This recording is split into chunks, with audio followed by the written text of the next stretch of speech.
दोस्तों, जब अल्लाह ताला किसी मोमिन बंदे को मौत देता है तो इसकी तरफ दो फरिश्ते भेजता है जिनके पास जन्नती कफन और फूल होते हैं और कहते हैं, ए पाक रूह अपने मेहरबान रब और इसकी राहत और रहमत की तरफ निकल, तेरे अमाल बड़े सिथरे हैं। वो बेहतरीन महकती हुई खुशबू की तरह निकलती है।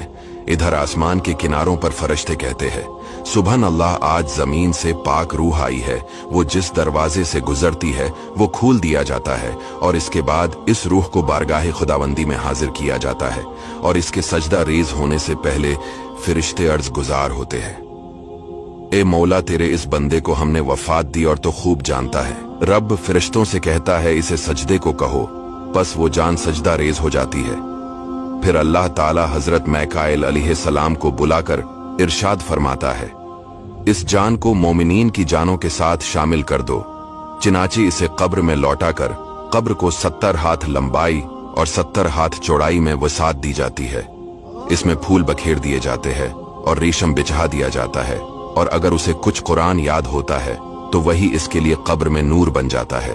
फिर एक दरवाजा जन्नत की तरफ खोल दिया जाता है और वो सुबह और शाम अपना जन्नती ठिकाना देखता है। जब अल्लाह ताला किसी काफिर को मौत देता है तो इसके पास दो फरिश्ते भेजता है। वो कहते हैं, ए नापाक रूह, अपने रब की नाराजगी और दर्दनाक अजाब और जहन्नम की तरफ निकल, तेरे करतूत बड़े बर्रे थे।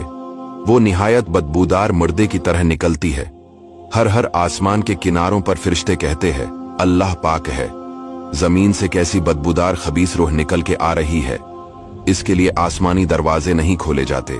फिर इसके जिस्म को कब्र में डालकर कब्र को तंग कर दिया जाता है और ओंटों के गर्दनों के बराबर सांप फिर इस कब्र में डाल दिए जाते हैं जो इसकी हड्डियों से गोश्त नोच नोच कर खाते हैं। फिर इस पर ऐसे फरिश्ते भेजे जाते हैं जिनके पास लोहे के गरज होते हैं, जो ना देखते हैं न सुनते हैं, कि इसकी बदहाली को देखकर या इसकी दर्दनाक आवाजें सुनकर रहम खाएं। वो इन हथौड़ों से इंतहाई जोर के साथ इसे मारते हैं। फिर इसकी कब्र में दोज़ख का दरवाजा खोल दिया जाता है। वो सुबह शाम अपनी जहन्नमी ठिकाने को देखता है।